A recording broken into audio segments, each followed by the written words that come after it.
नमस्कार बच्चों, कैसे हैं आप सब।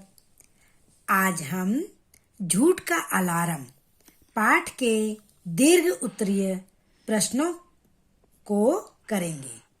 बच्चों, पहला प्रश्न है, माँ ने पिता को पत्र में क्या लिखा था। उत्तर है, माँ ने पिता को पत्र में लिखा था कि संजू को झूठ बोलने की बुरी आदत पड़ गई है। मैं उसकी इस आदत से बहुत परेशान हूँ। आप या तो अमेरिका से वापस आ जाएं या कोई ऐसा उपाय करें कि उसकी झूठ बोलने की आदत छूट जाए। अगला प्रश्न है, पिताजी ने संजू की झूठ बोलने की आदत सुधारने के लिए क्या भेजा था और वह कैसे काम करती थी। इसका उत्तर है, पिताजी ने संजू की झूठ बोलने की आदत सुधारने के लिए एक ऐसी घड़ी भेजी जो झूठ बोलने पर अलार्म बजाती थी। इस घड़ी को संजू की छाती के बाईं ओर, जहां पर दिल होता है, वहां पर बांधा गया। अगला प्रश्न है, मैं अभी उतार फेंकता हूँ इस घड़ी को। संजू ने ऐसा कब और क्यों कहा। मम्मी ने संजू की छाती पर अलार्म घड़ी बांधते हुए कहा कि यह तुम्हारा झूठ बोलना पकड़ लेगी। संजू ने कहा कि लेकिन मैं तो कभी झूठ बोलता ही नहीं। उसके झूठ बोलते ही अलार्म बजने लगा। इस बात से चिढ़कर वह घड़ी को उतार फेंकने की बात कहता है। अगला प्रश्न है, संजू को क्या मुसीबत थी। संजू ने अपने दोस्तों से झूठ क्यों कहा। संजू को यह मुसीबत थी कि उसके झूठ बोलने पर उसकी छाती पर बंधी घड़ी का अलार्म बज जाता था।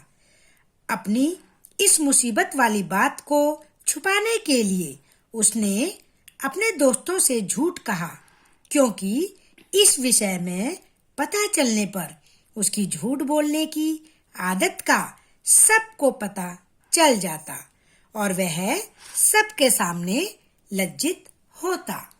अगला प्रश्न है, निर्मला संजू के घर क्यों आई थी। अनिल ने निर्मला से क्या कहा।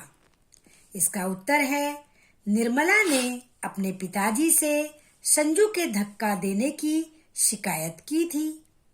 उसकी इस शैतानी से गुस्सा होकर निर्मला के पिताजी ने उसे बुलाने को कहा। इसलिए जब निर्मला संजू को बुलाने उसके घर गई, तब अनिल ने निर्मला से कहा कि संजू अभी गुस्से में है, उसे तंग न करो। तो बच्चों, ये दीर्घ उत्तरीय प्रश्न हैं।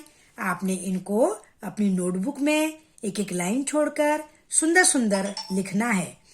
अब आपकी बुक में एक्सरसाइज है, अनुस्वार या अनुनासिक लगाकर रिक्त स्थान पर उन्हें फिर से लिखिए। बच्चों, ये रिक्त स्थान दिए, यहाँ पर आपने इनको दोबारा से लिखना है। अनुस्वार लगाना है, अनुनासिक आपको पता है। अनुस्वार अंक की बिंदी होती है और अनुनासिक को हम चंद्र बिंदु कहते हैं। अनुस्वार को मुंह से जल्दी से बोलते हैं और अनुनासिक को मुंह और नाक दोनों से बोलते हैं। तो यह है भिकमंगा, अनुस्वार आएगा। कहाँ है ना, लंबा सा खींच रहे हैं तो चंद्र बिंदु आएगा, यानी कि अनुनासिक आएगा। यहाँ, पूछूंगा, जानू, रू आशा, फांस, आंटी, दाएं, देखूं, आवाजें, फूंक, तुम्हें, बांधना, जहां, बताऊंगा, संजू, हंसते, मुंह, बाएं, सांस, तुरंत। तो ये आप अपनी बुक में करेंगे। अगला है, उचित बहुवचन शब्दों पर सही का चिन्ह लगाइए। सड़क का सड़कें, बालक का बालकों, मित्र का मित्रों, हथेली का हथेलियां। बच्चों, ये गलत लिखा हुआ है, हथेलियां करिए। अगला है, साल का सालों, खिलौना का खिलौने, घड़ी का घड़ियां, ये भी आप अपनी बुक में करेंगे। और ये रॉ के विभिन्न रूप हैं। आपको पता है ये रॉ होता है, रॉ के विभिन्न रूप होते हैं। एक सिर के ऊपर लगता है ना, एक पैर के पास लगता है, उसको पदेन कहते हैं। ये भी पैर के पास लगता है, इसको भी हम पदेन कहते हैं। लेकिन जो सिर के ऊपर लगता है उसको रेफ कहते हैं। शिरोरेखा होती है वो, ठीक है, शिरोरेखा के ऊपर लगाते हैं रेफ को। तो ये रॉ के रूप हैं, ये आपने कर भी लिए थे। आप इनको अपनी बुक में एक बार टैली कर लेना। आगे वर्ण विच्छेद, ये भी आपने कर लिया था, यहाँ से आप इसको टैली कर लेंगे। तो आशा है बच्चों आपको ये चैप्टर अच्छी तरह से समझ आ गया होगा।